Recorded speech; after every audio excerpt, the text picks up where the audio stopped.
आत्मा रामश्च मोनाय निग्रहायपि उरुक्रमे कुर्वन्ति हैतुकीं भक्तिम् इत्युद्भूतो गुणहरि। श्रीमद्भागवत महापुराणेर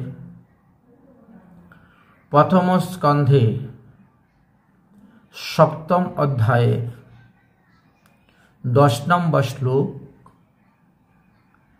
आत्मारामश्च मुनय निग्रह अपि उरुक्रमे। এই শ্লোকের ব্যাখ্যা সার্বভৌম ভট্টাচার্য 9 ভাবে করেছিলেন। মহাপ্রভু সার্বভৌম ভট্টাচার্যের 9 প্রকার ব্যাখ্যার একটা কিছু স্পর্শ করলেন না,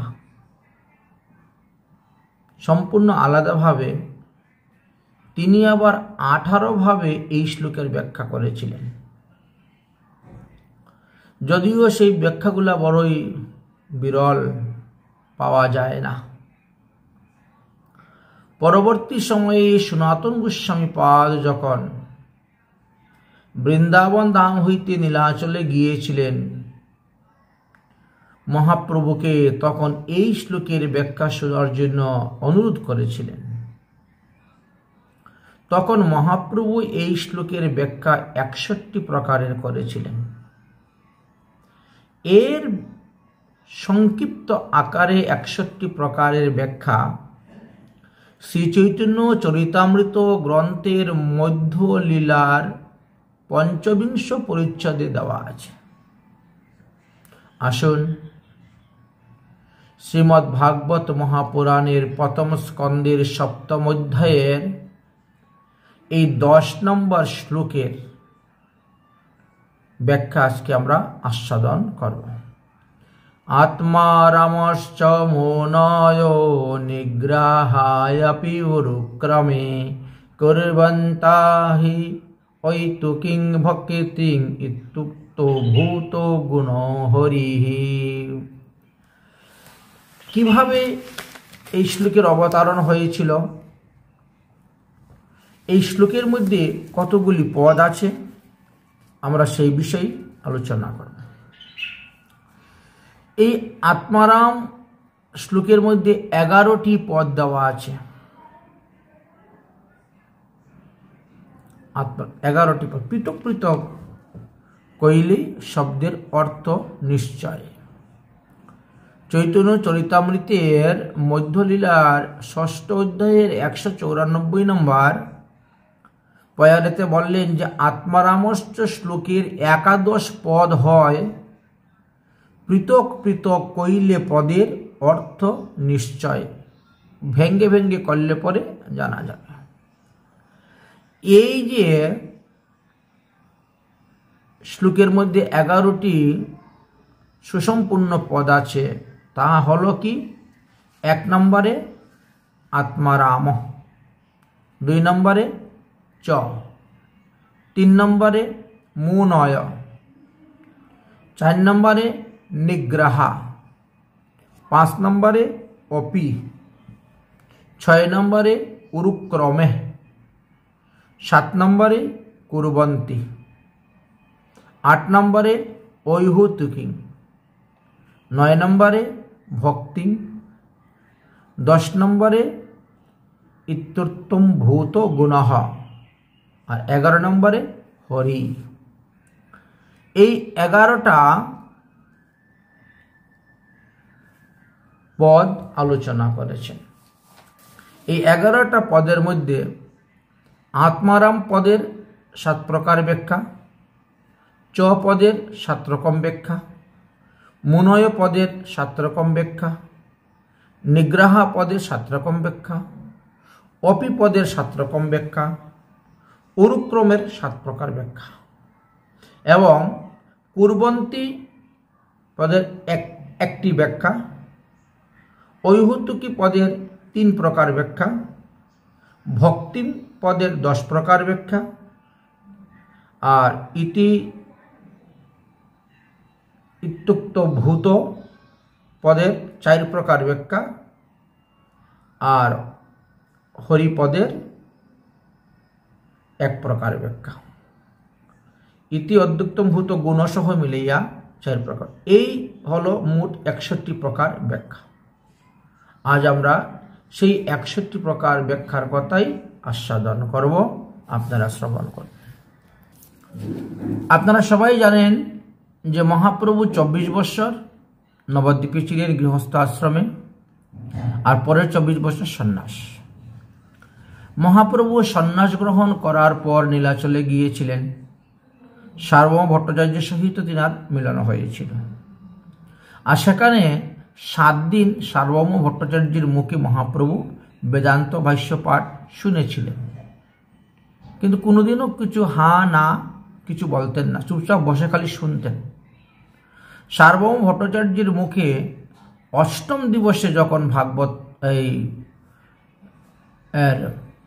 বেদান্ত ভাষ্য শুনতে বসলেন, সেই দিন সার্বভৌম ভট্টাচার্য মহাপ্রভুকে জিজ্ঞাসা করলেন। 8ম দিবসে তারে পুছে সার্বভৌম, 7 দিন করো তুমি বেদান্ত শ্রবণ, ভালো মন্দ নাহি কহ রহ মৌন ধরি, বুঝো কিনা বুঝো তাহা জানিতে না পারি। সার্বভৌম ভট্টাচার্য মহাপ্রভুকে বলছেন, আজকে 7 দিন হয়ে গেল তুমি বেদান্ত ভাষ্য শুনতেছ, তোমার কি ভালো লাগতেছে না ভালো লাগে না, তুমি বুঝতে পারছো কি পারছো না, কোনো কিছু তুমি বলো না, 7 দিন ধরে মৌন হয়ে বসে আছো, এতে আমরা বুঝবো কেমন করে? ভট্টাচার্য কহে, না বুঝি হেন জ্ঞান যার, বুঝিবার লাগিয়া সেহ পুছে পুনর্বার। তুমি তো দেখেছ আমার যে সমস্ত পড়ুয়াগণ শিষ্যগণ আসছেন, ছাত্ররা, যারা যেই শব্দ বুঝে না তারা আমাকে প্রশ্ন করে, আমি তাদেরকে উত্তর দেই, কিন্তু তুমি তো কোনো কিছুই বলো না, হা না। তুমি শুনি রহ মৌন মাত্র ধরি, হৃদয়ে কি আছে তোমার বুঝিতে না পারি। হে নবীন সন্ন্যাসী, 7 দিন ধরে তুমি বেদান্ত ভাষ্য শ্রবণ করতেছ, কিন্তু একটু হা হু না কিছুই বলছ না। তুমি কি বুঝতে পারছো না আমি তো কিছুই বুঝি না, অতএব তোমার মনের মধ্যে কি ভাব আমি তো সেটা বুঝতে পারছি না, তুমি প্রকাশ করিয়া আমার কাছে বলো।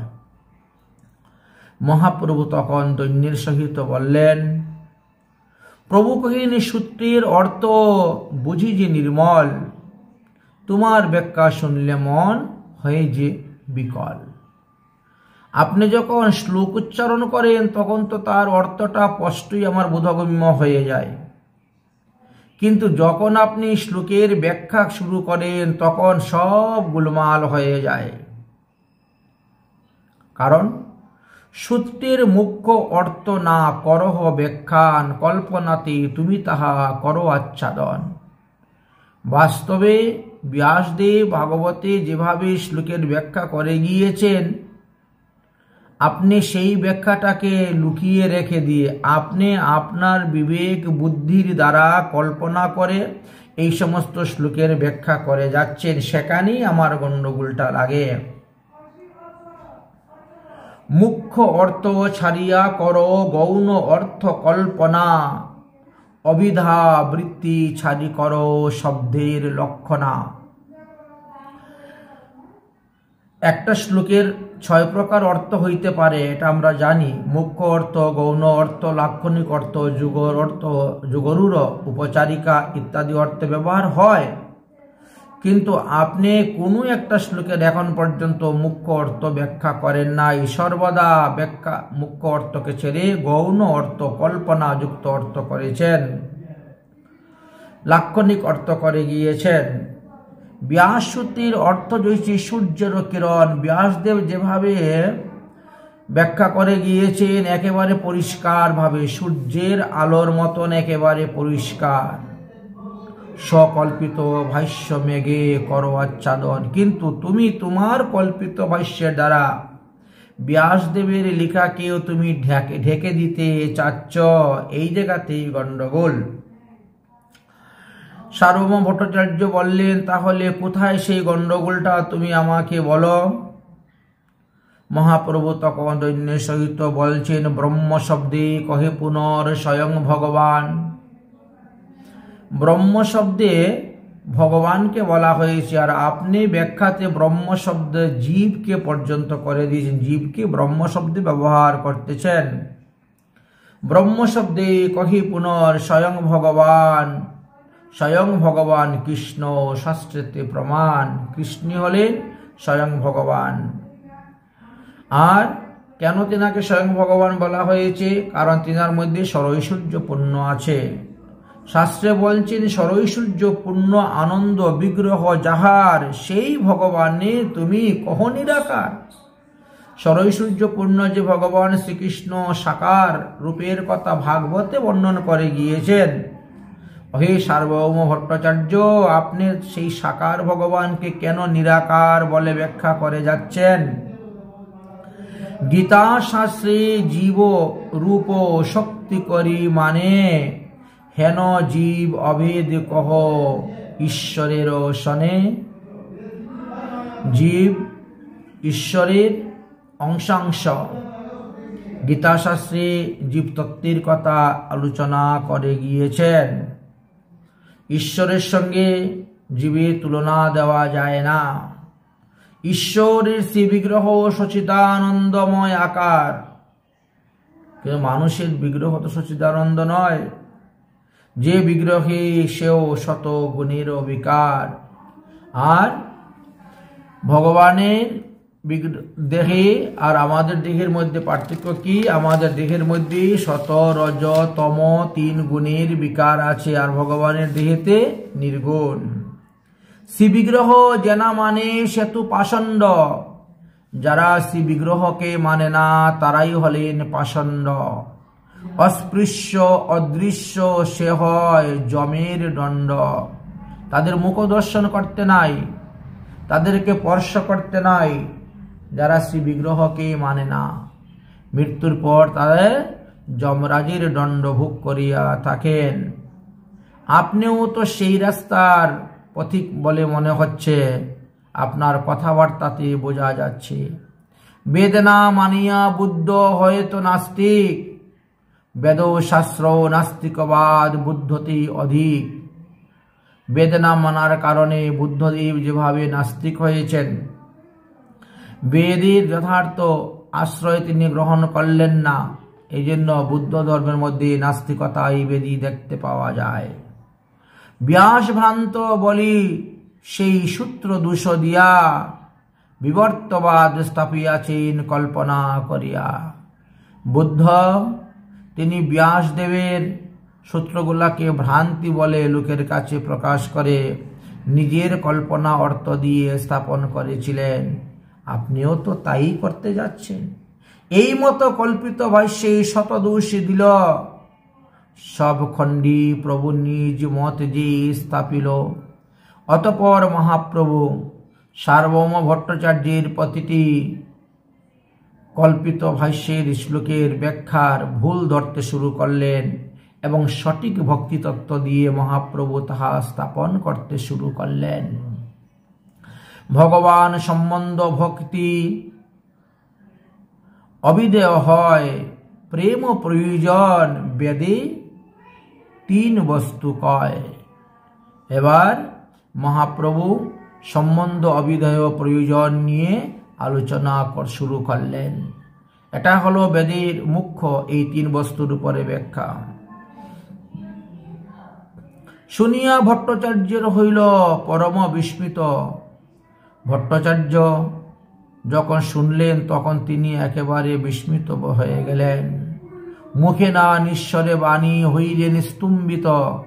তিনি আর মহাপ্রভুর উপরে কোনো ব্যাখ্যা করার মতন কোনো শব্দ খুঁজে পেলেন না, কোনো ভাষা খুঁজে পেলেন না। প্রভু কহেন, ভট্টাচার্য না করো বিস্ময়, ভগবানের ভক্তি পরম পুরুষার্থ হয়। বিস্ময়ের কোনো কিছুই নেই। কর্ম যোগ জ্ঞান হইতে শ্রেষ্ঠ হল ভক্তি। অতএব ভগবানের ভক্তি হল পরম পুরুষার্থ। তার থেকে শ্রেষ্ঠ পুরুষার্থ আর কিছুই নেই। আত্মারাম পর্যন্ত করেন ঈশ্বরের ভজন। এবার বলছেন যারা আত্মারাম হয়ে গেছেন, মানে আত্মাতেই যারা রমণ করেন, আত্মারাম হয়ে গেছেন, তারাও ভগবান শ্রীকৃষ্ণের ভজন করেন। মানে আত্মানন্দী ব্রহ্মানন্দী যারা হয়েছেন তারাও শ্রীকৃষ্ণের ভজন করেন। ওই যে অচিন্ত শক্তি ভগবানের গুণগান, ভগবানের গুণের এমনই অচিন্ত শক্তি আছে। অতএব ভগবানের গুণগান আপনিও করুন, ইহাতে আপনার মঙ্গল হইবে, কল্যাণ হইবে। শুনি ভট্টাচার্য কহিন, শুন মহাশয়, এই শ্লোকের অর্থ শুনিতে মোর বাঞ্ছা হয়।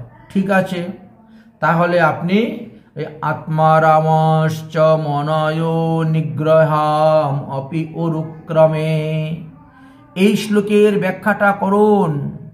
আমি আপনার মুখ থেকে ব্যাখ্যা শ্রবণ করতে চাই। মহাপ্রভু বলছেন দৈন্যসহিত, আরে আপনি পরম বিদ্বান, মহাবড় পণ্ডিত, এই ভারতবর্ষের মধ্যে আপনার মতন দ্বিতীয় বৈদান্তিক আর কেউ নাই। অতএব আপনি ব্যাখ্যা করুন, আমি আপনার মুখ থেকে শ্রবণ করি, তারপরে যেটা যা করার আমি পরে করব। প্রভু কহেন, তুমি কি অর্থ কহ তাহা শুনি, পাছে আমি করিব অর্থ যেবা কিছু জানি। মহাপ্রভু সার্বভৌম ভট্টাচার্যকে বললেন যে আপনি আগে এই আত্মারামশ্চ মনয় নিগ্রহাম অপি উরুক্রমে কুর্বন্তম ঐতুকিং ভক্তিম ইত্যুক্ত ভূত গুণহরি, এই যে ভাগবতের প্রথম স্কন্ধের সপ্তম অধ্যায়ের 10 নম্বর শ্লোক, এটার ব্যাখ্যাটা আপনি আগে করুন, তারপরে আমি যতটা জানি পরে ব্যাখ্যা করব। শুনিয়া ভট্টাচার্য শ্লোক করিল ব্যাখ্যান। সার্বভৌম ভট্টাচার্য তখন তিনার পাণ্ডিত্যের দ্বারা, বিচার বিবেচনার দ্বারা, জ্ঞান বুদ্ধির দ্বারা তিনি এই শ্লোকের ব্যাখ্যা আরম্ভ করলেন।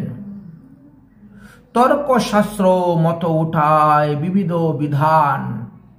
তর্কশাস্ত্র অনুসারে এই শ্লোকের 11টা পদের বিভিন্নভাবে অর্থ তিনি করে যাচ্ছেন। অর্থ করতে করতে হয়ে গেল নববিধ অর্থ, 9 প্রকার অর্থ হলো একটা শ্লোকের। নববিধ অর্থ কইল শাস্ত্র মত লইয়া, শুনিয়া প্রভু কহেন কিছু ঈষদ হাসিয়া। সার্বভৌম ভট্টাচার্য যখন এই শ্লোকের 9 প্রকার ব্যাখ্যা করলেন, অতঃপর মহাপ্রভু একটু মুস্কি হাসলেন। ঈষদ হাসিয়া মানে তার মানে এর যথার্থ অর্থ হয় নাই, তার আরো অর্থ আছে, এটাই বোঝাতে চাচ্ছেন। সার্বভৌম জানি তুমি সাক্ষাৎ বৃহস্পতি, শাস্ত্র ব্যাখ্যা করিতে জয়ছে কারুনাহি শক্তি। মহাপ্রভু একটু বাহা দিলেন, সাব্বাস দিলেন। আরে সার্বভৌম, আপনি যে 9 প্রকারের ব্যাখ্যা করে গেলেন এই শ্লোকের, এইরকম ব্যাখ্যা তো কোথায়ও নেই। আমার মনে হচ্ছে আপনি সাক্ষাৎ বৃহস্পতি। শাস্ত্র ব্যাখ্যা আপনি যেভাবে করেছেন এইভাবে কেউ ব্যাখ্যা করবে, কারো শক্তি আছে বলে আমার মনে হচ্ছে না। কিন্তু তুমি অর্থ কইলে পাণ্ডিত্য প্রতিভায়।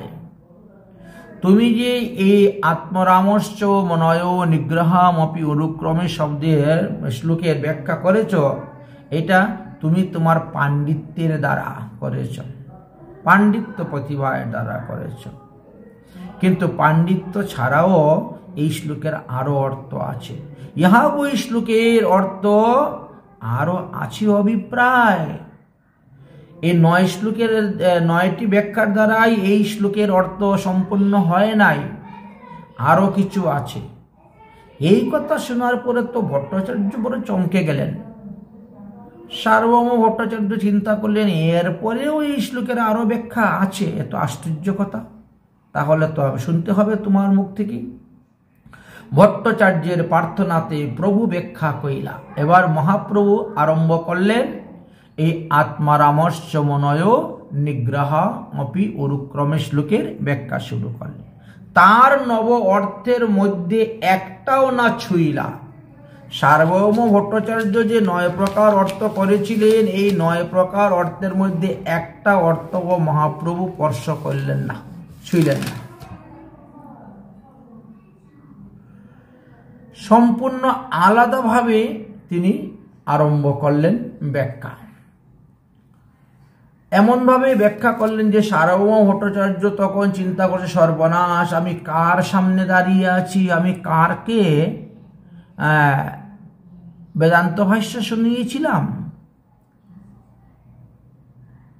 তৎপদ পদন্য আত্মরাম মিলাইয়া অষ্টাদশ অর্থ কইলেন অভিপ্রায় হইয়া।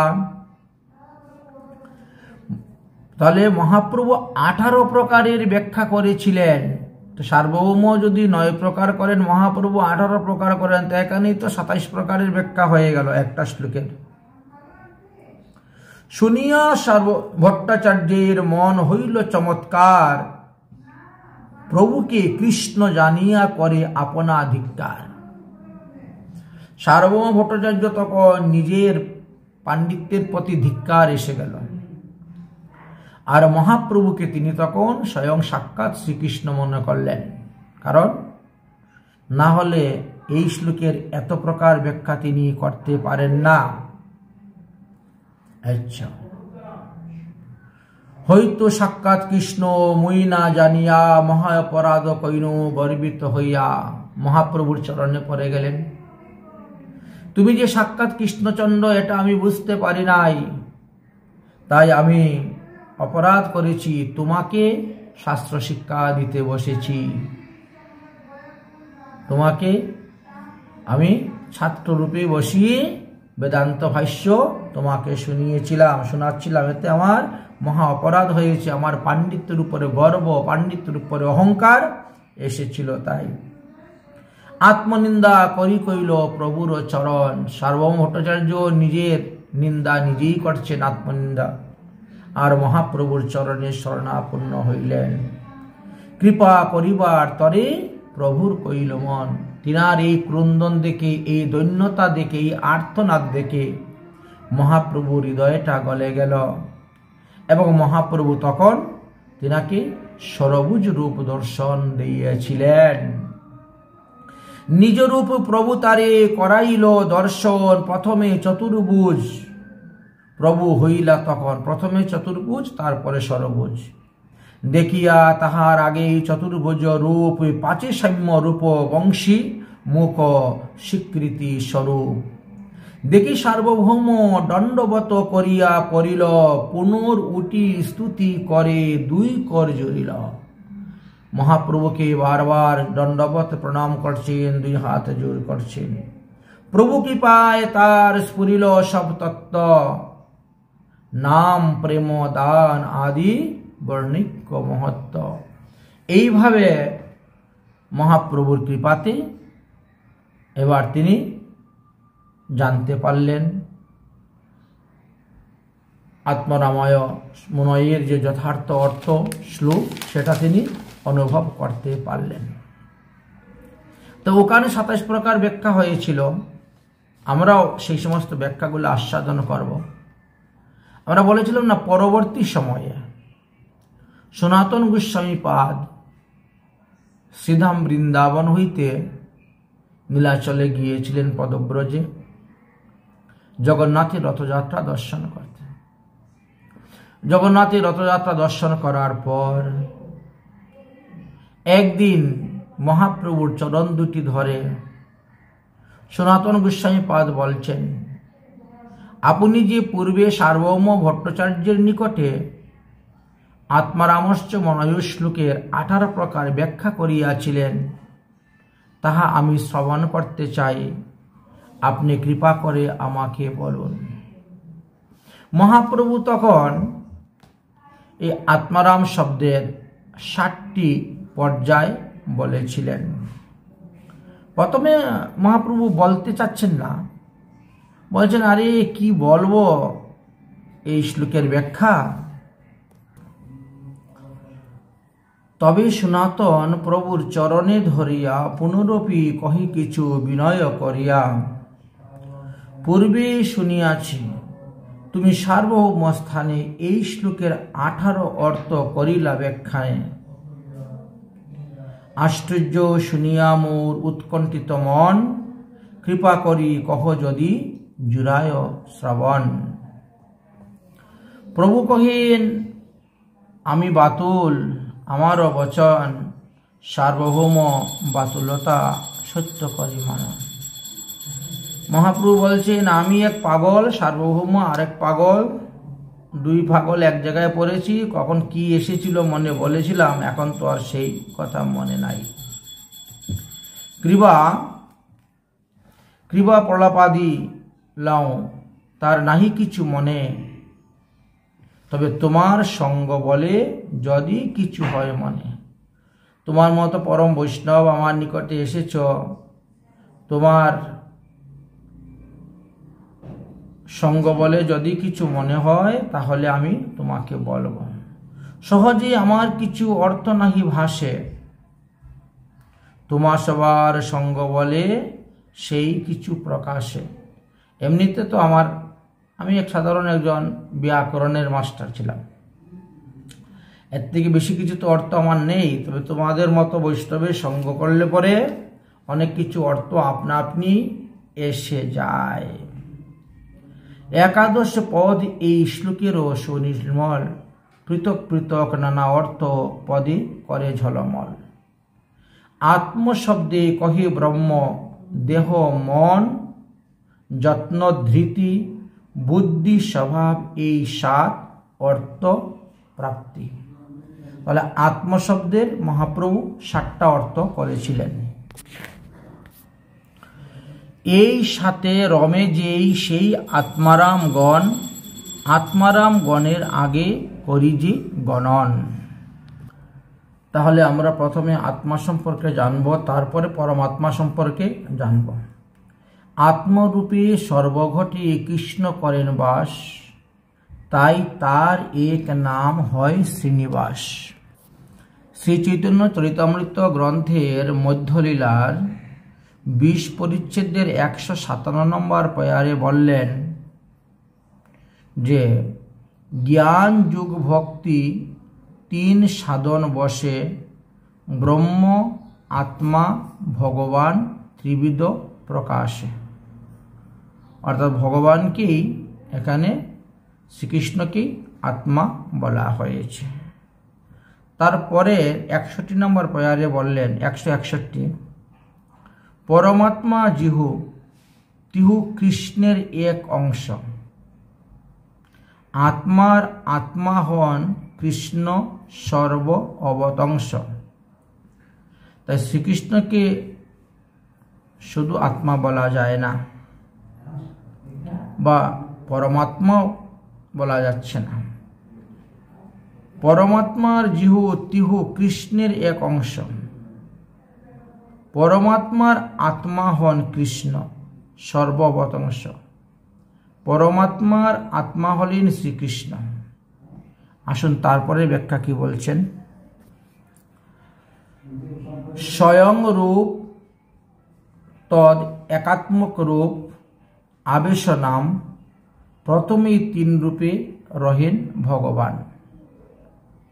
স্বয়ং রূপ, স্বয়ং প্রকাশ, 2 রূপের স্ফূর্তি, স্বয়ং রূপে এক কৃষ্ণ ব্রজের গোপ মূর্তি। এই স্থানেতে স্কন্দ পুরাণের 2য় বৈষ্ণব খণ্ডে শাণ্ডুল্যমুনি উবাচ লেখা আছে। ভাগবতের যে শেষের দিকে মাহাত্ম্যর কথা লেখা আছে 2য় খণ্ডে, সেখানেও আলোচনা দেওয়া আছে। তস্মিন নন্দাত্মজ কৃষ্ণ সদানন্দ অঙ্গ বিগ্রহ, আত্মা রামশ্চ আপ্ত কামহ, প্রেমাত্ময় রুণু ভূয়তে। এই যে পরমব্রহ্ম স্বরূপ ব্রজধামের নন্দনন্দন ভগবান শ্রীকৃষ্ণের নিবাস, তাঁর প্রতিটি অঙ্গই সচিদানন্দময় স্বরূপ। তিনি হলেন প্রকৃত আত্মরাম এবং আপ্তকাম। তিনি আত্মারও আত্মা, আত্মরাম। তিনি আত্মাতে রমণ করেন, এই জন্য তিনি আত্মরাম। প্রেমরসের নিমজ্জিত রসিকগণই তাকে এইভাবে অনুভব করিতে পারেন, অন্যরা করতে পারে না। আত্মা তো রাধিকা তৈশ্য তৈভ রমণা দয়সৌ। আত্মা রাম তয়া প্রাজ্ঞে প্রচ্যুতে গার বেধেভি। ভগবান শ্রীকৃষ্ণের আত্মা হলেন স্বয়ং শ্রীমতী রাধারানী। ভগবান শ্রীকৃষ্ণ রাধিকার সঙ্গে রমণ করেন বলে রহস্য রসমর্মজ্ঞ জ্ঞানীগণ ভগবান শ্রীকৃষ্ণকেই আত্মারাম বলিয়া থাকেন। আবার ভগবান শ্রীকৃষ্ণকে আত্মকামও বলা হয়ে থাকে। এখানে কাম শব্দের অর্থ হলো কামনা বা অভিপ্সা। ব্রজের ভগবানের কামনা কি? ব্রজে ভগবান শ্রীকৃষ্ণর বাঞ্ছিত বস্তু হইল গোজাতি, গোরক্ষণ করা, গোপ বালকদের সঙ্গে খেলাধুলা করা, গোপীদের সঙ্গে লীলা করা, বিহার করা। এই সকল বস্তুই এখানে নিত্য উপলব্ধ। তাই শ্রীকৃষ্ণকে যেভাবে আত্মরাম বলা হয়, তেমনিভাবে আবার আপ্তকামও বলা হইয়া থাকে। আত্মরামশ্চ শ্রীকৃষ্ণশ্চ ধ্রুবমাত্মিস্তিরাধিকা তস্যাদস্য প্রভাবেন বিরহ আসমানং ন সংস্পৃশ্যেৎ। কোন এক সময়ে ভগবান শ্রীকৃষ্ণের রুক্মিণী আদি পত্নীগণ কালিন্দী যমুনাকে জিজ্ঞাসা করলেন। তারা যখন বৃন্দাবনে আসলেন, ভগবান শ্রীকৃষ্ণ নিত্যধামে চলে যাওয়ার পর যখন কালিন্দী যমুনা প্রতিদিন আনন্দে আছেন, সুখে আছেন, তার মধ্যে শ্রীকৃষ্ণ বিয়োগের কোনো বিরহ নাই। এই জন্য জিজ্ঞাসা করেছিলেন যে তোমার মধ্যে একটুকু বিরহ নাই, একটুকু দুঃখ নেই? আমাদের প্রভু আমাদেরকে ছেড়ে নিত্যধামে চলে গেছেন। তখন কালিন্দী বললেন যে, হে সপত্নীগণ, ভগবান শ্রীকৃষ্ণ নিজ আত্মাতে রমণ করে থাকেন, আর তার আত্মা হলেন স্বয়ং রাধারানী। আমি রাধারানীর দাসী, রাধারানীর সেবাতে নিযুক্ত হয়ে থাকি সর্বদা। এই জন্য বিরহ আমাকে স্পর্শ করতে পারে না। তাহলে ভগবান শ্রীকৃষ্ণকে বলা হয়েছে আমাদের আত্মা। আবার ভগবান শ্রীকৃষ্ণের আত্মা হলেন রাধারানী। সয়েব সা সেবন্তী বংশিক তৎপ্রেম রূপিকা। শ্রীকৃষ্ণই রাধা আর রাধাই শ্রীকৃষ্ণ। যুগলের প্রেম চিত্র হলো এই বংশীটি। এইভাবে আত্মা শব্দের ব্যাখ্যা করিয়াছেন। কোন কোন শাস্ত্র পুরাণ হইতে জানা যায় যে আমাদের দেহের মধ্যে 5টি আত্মা বিরাজ করেন: জীবাত্মা, ভূতাত্মা, পরমাত্মা, আত্মারাম এবং আত্মা রামেশ্বর। এখন প্রশ্ন হলো, আমাদের এই মানব দেহের কোথায় কোথায় এই 5 জন বিরাজ করেন?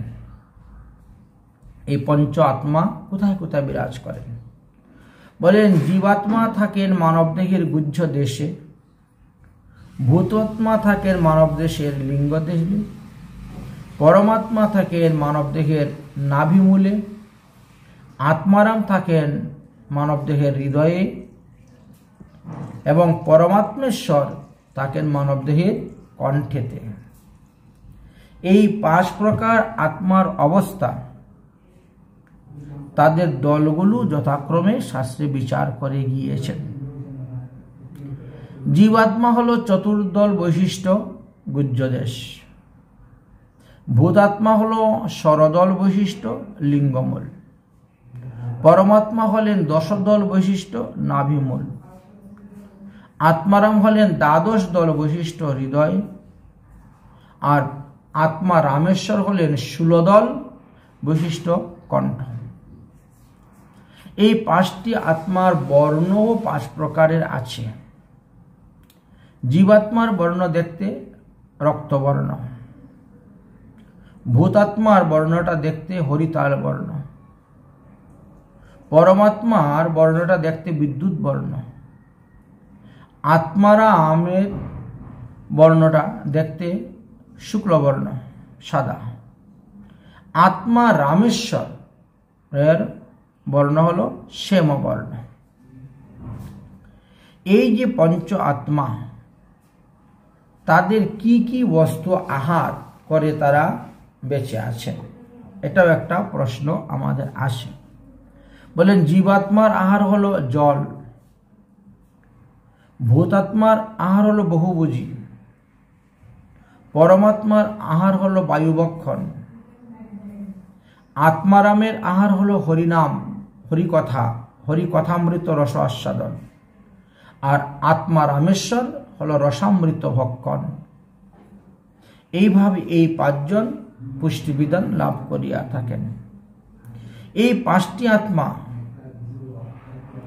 এদের কার কি আশ্রয়, অর্থাৎ কোন আত্মা কি আশ্রয় করে আমাদের হৃদয়ের মধ্যে বাস করিয়া থাকেন? বলে জীবাত্মা নামাশ্রিত, নাম আশ্রয় করে থাকেন। ভূতাত্মা মন্ত্র আশ্রয় করে থাকেন। পরমাত্মা ভাব আশ্রয় করে থাকেন।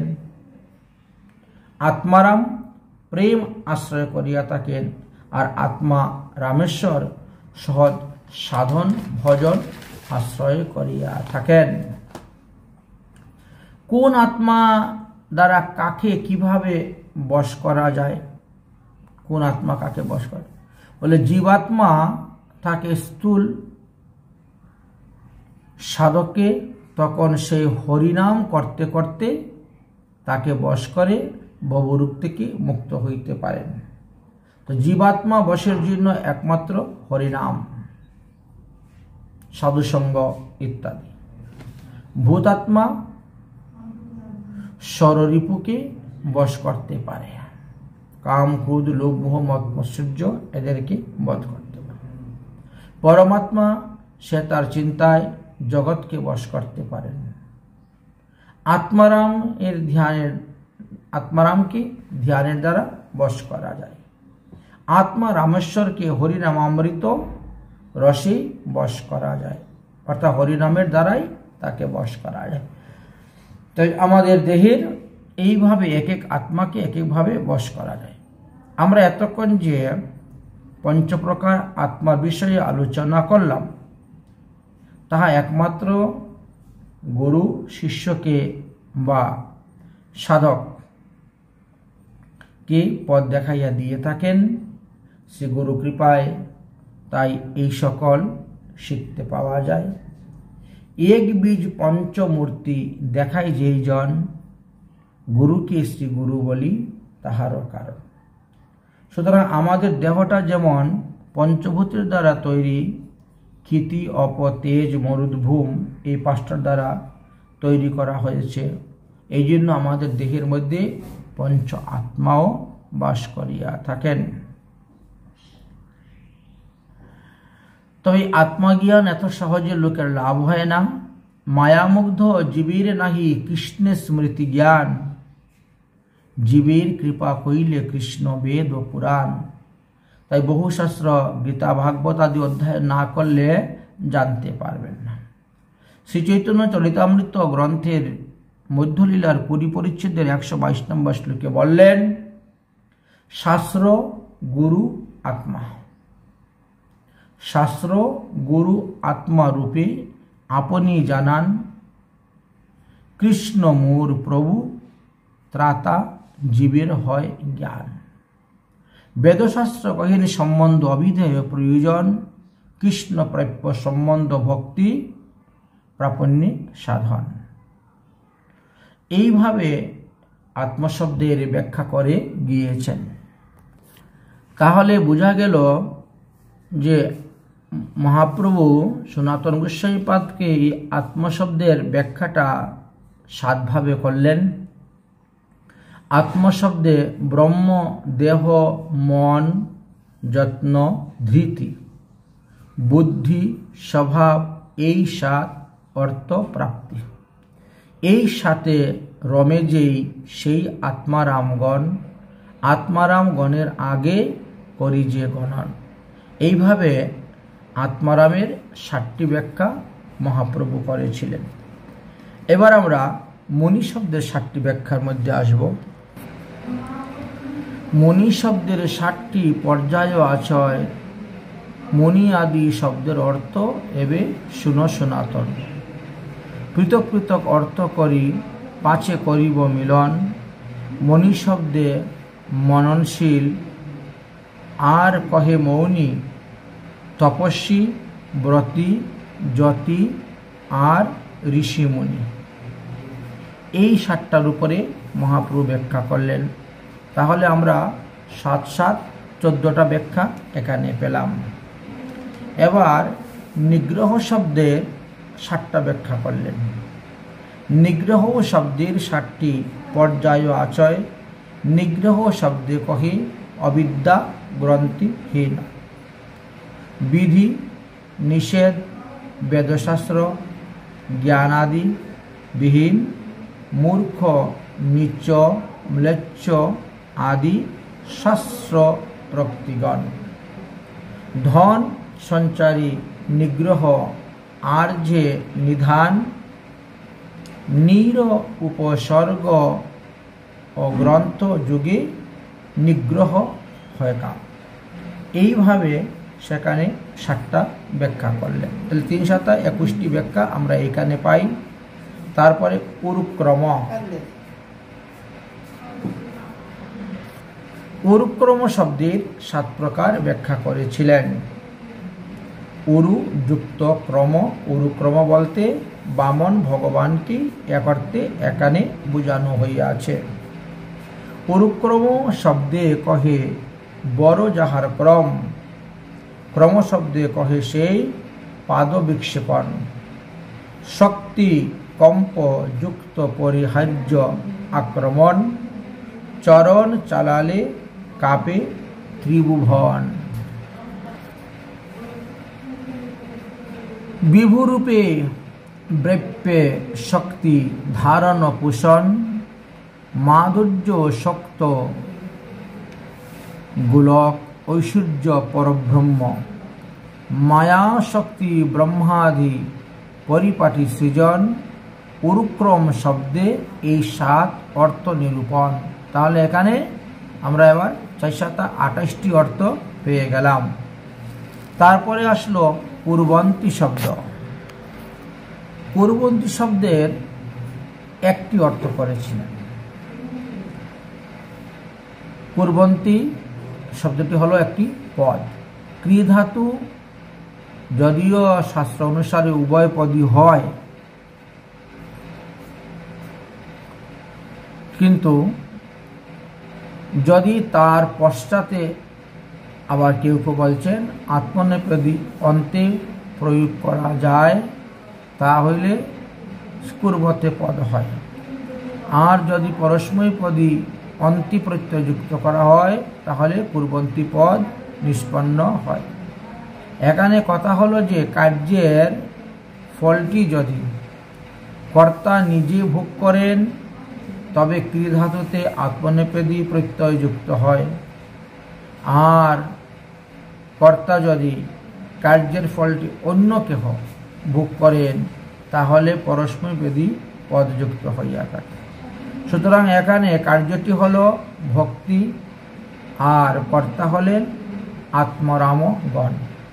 সুতরাং এই ভক্তি কেবল কৃষ্ণের সুখের জন্য, ভক্তদের নিজের সুখের জন্য নহে। আত্মরাম ভক্তি কুর্বন্তী বলা হয়েছে। এই জন্য 1টি অর্থ। তাহলে 28 আর 1 পেলাম 29টি ব্যাখ্যা আমরা পেলাম। এবার ঐহুতুকি ব্যাখ্যাটা 7 ভাবে করা হয়েছে। ঐহুতুকি শব্দের অর্থ বুঝতে হলে প্রথমেই আমরা হেতু শব্দের অর্থ বুঝব, তারপরে ঐহুতুকি বলব। সেই উদ্দেশ্যে বলেন, যে উদ্দেশ্যে কোনো কাজ শুরু করা যায় তাই তার কার্যের হেতু বলা হয়। যেমন স্বর্গপ্রাপ্তির উদ্দেশ্যে যিনি যদি কেউ তপস্যা করেন তাহলে স্বর্গপ্রাপ্তিটাই হলো তাহার হেতু। হেতু শব্দে কহে ভক্তি আদি বাঞ্চাতে, ভক্তি সিদ্ধি মুক্তি মোক্ষ এই 3 প্রকারেতে। এই 3 প্রকারেতে তাহলে এখানে 3 প্রকার ব্যাখ্যা করছেন। এক ভক্তি কহেন ভূ অন্ত প্রকার, সিদ্ধি অষ্টদশ, মুক্তি পঞ্চ বিধাকার। এইসব হলো হেতুর অর্থ। ঐহুতিকি বলতে ভক্তিকেই বোঝায়। এই যাহা নাহি সে ভক্তি ঐহুতুকি, যাহা হইতে বসন কৃষ্ণের কৌতুকী। তারপরে ভক্তি শব্দের অর্থ 10 প্রকার করে গিয়েছেন। ভক্তি শব্দের অর্থ যদিও বিস্তারিত ব্যাখ্যা করলে ভক্তি শব্দের অর্থ 21 প্রকার হয়, তবে এখানে বলছেন যে সাধন ভক্তি, যেটা আমরা বলে থাকি শ্রদ্ধা, সাধুসঙ্গ, ভজন ক্রিয়া, অনর্থ নিবৃত্তি, নিষ্ঠা, রুচি, আসক্তি, এই 7টিকে সাধন ভক্তি বলা হয়। 8 নম্বরে হলো ভাব ভক্তি, আর 9 নম্বরে হলো প্রেম ভক্তি। সেই প্রেম ভক্তিকেও আবার 9 ভাগে বিভক্ত করা হয়েছিল। রতি, প্রেম, স্নেহ, মান, প্রণয়, রাগ, অনুরাগ, ভাব, মহাভাব। যদিও বৃন্দাবনে শান্ত ভক্ত নেই, তবুও দেখা যায় শান্ত ভক্তের রীতিটি প্রেম পর্যন্তই আছে, তাই এখানে দিয়েছেন। দাস্য ভক্তের রতিটি রাগ পর্যন্ত উঠে, সৈক্য ভক্তের রতিটি অনুরাগের প্রথম স্তর পর্যন্ত উঠে, বাৎসল্য প্রেমের রতিটি অনুরাগের শেষ স্তর পর্যন্ত উঠে, আর মধুর ভক্তের রতিটি মহাভাব সীমা পর্যন্ত গিয়ে উঠে থাকে। তারপরে ইত্যর্থম ভূত গুণ এর 4 প্রকার ব্যাখ্যা করেছেন। ইত্যর্থম ভূত গুণ অর্থাৎ কৃষ্ণের রূপমাধুরী, গুণমাধুরী, বেণুমাধুরী, লীলামাধুরী, এই 4টি এর মধ্যে আছে। সনকাদির মন হরিলেন সৌরবাদী গুণে, সুখদেবের মন হরিলা লীলা শ্রবণে, শ্রীঅঙ্গ রূপ হরে গোপিকার মন, রূপগুণ শ্রবণে রূপিণী আদির আকর্ষণ, বংশীগীত হরে কৃষ্ণ লক্ষাদির মন, যোগ্যভাবে জগতে যত যুবতীরগণ, গুরুতুল্য শ্রীগণ বাৎসল্যে আকর্ষিয়া, দাস সৈক্যরিতান পুরুষাদিগণ, পক্ষী মৃগ বৃক্ষ লতা চেতন স্থাবর, ব্রহ্মমত্ত করিয়া আকর্ষণ করেন কৃষ্ণের গুণ। তারপরে হরি শব্দের মুখ্য অর্থ করলেন। হরি শব্দের নানা অর্থ 2 মুখ্যতম, সর্ব অমঙ্গল হরে আর প্রেম দিয়ে মন হরে। জৈচে তৈচে জুহি কহি করহে স্মরণ, চারিবিধ তাপতার করহে সংহরণ। আচ্ছা, এবার বললেন হরি শব্দটা কোথাতে নিষ্পন্ন হয়েছে, বলে রি ধাতু হইতে হরি শব্দের নিষ্পন্ন হয়েছে। রি ধাতুর অর্থ হলো হরণ করা, তাই দেহি, বাচিক, মানসিক সমস্ত পাপ ভগবান আমাদের হরণ করে নেন। এবার শেষে রইল চ আর অপি, এই 2টা। বলেন যে অপির ব্যাখ্যাটাও সাত প্রকার করা হয়েছে এবং চয়ের ব্যাখ্যাটাও 7 প্রকার করা হয়েছে। আচ্ছা, চ শব্দের দ্বারা মুখ্য 7 প্রকার ব্যাখ্যা কি করছেন? একত্রে প্রধান, সমাহার, পরস্পর অর্থে, সমুচ্চয় অর্থে, যৎমান্তরে অর্থে ব্যবহার হয়েছে, শ্লোকের পাদপূরণ অর্থে, নিশ্চিত অর্থে। অভিশব্দের মুখ্য 7টি অর্থ কি করেছিলেন? সম্ভাবনা, প্রশ্ন, সংখ্যা, নিন্দা, সূচক, যুক্তি পদার্থ, কাম্য চারক ক্রিয়া অর্থে যুক্ত হয়েছিল। এইভাবে মহাপ্রভু 61টি অর্থে আত্মারাম শ্লোকের ব্যাখ্যা করেছিলেন। শ্রী চৈতন্য চরিতামৃত মধ্যলীলার 24 পরিচ্ছেদের 307 নম্বর পয়ারেতে দেওয়া আছে। 61টি অর্থ এবে স্ফুরিল তোমারও সঙ্গে, তোমার ভক্তি বসে উঠে অর্থের তরঙ্গে। মহাপ্রভু বলছেন, আমি তো জানতামই না, তবে সনাতন তোমার সঙ্গে বসাতে, তোমার কৃপাতে এতগুলা অর্থ আমার হৃদয়ের মধ্যে স্ফূর্তি হইয়াছে। অর্থ শুনি সনাতন বিস্মিত হইলা। সনাতন তো বিরাট বড় পণ্ডিত ছিলেন, তিনিও বিস্মিত হয়ে গেলেন। বিস্মিত হইয়া স্তুতি করেন মহাপ্রভুর চরণ ধরিয়া। সাক্ষাৎ ঈশ্বর তুমি ব্রজেন্দ্র নন্দন, তোমার নিঃশ্বাসে সর্ববেদ প্রবর্তন। তুমি তো সাক্ষাৎ ব্রজেন্দ্র নন্দন শ্রীকৃষ্ণ, তোমার নিঃশ্বাস প্রশ্বাসে 4 বেদ সৃষ্টি হয়ে যায়। তুমি বক্তা ভাগবতের, তুমি জানো অর্থ, তোমা বিনা অন্যের জীবের নাহি কো সমর্থ। তুমি তো সাক্ষাৎ ভাগবত, তুমি যথার্থ ভাগবতের অর্থ জানো, তুমি বিনা ভাগবতের যথার্থ অর্থ অন্য কেউ জানে না। প্রভু কহিন, কেন করো আমার স্তুবন? শুধু শুধু কেন তুমি আমার স্তুতি করতেছ? ভাগবতের স্বরূপ কেন না করো বিচরণ? আরে বাবা, ভাগবত গ্রন্থের স্বরূপটা তো একবার বিচার করে দেখো। ভাগবত হলে সাক্ষাৎ ভগবান শ্রীকৃষ্ণ। কৃষ্ণতুল্য ভাগবত বিভু সর্বশ্রয়, প্রতি শ্লোকে প্রতি অক্ষরে নানা অর্থ হয়।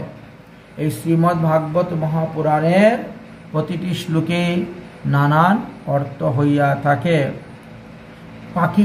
পক্ষীগণ যেমন আকাশে উড়ে যায়, আকাশের অন্ত পায় না, যার যতটা শক্তি ততটাই উড়ে যেতে পারে, ঠিক তেমনিভাবে আমাদের মানুষেরও যে যতটা শাস্ত্র জানিয়েছেন, শিখেছেন, বুঝেছেন, তিনি ততটাই তো ব্যাখ্যা করতে পারেন।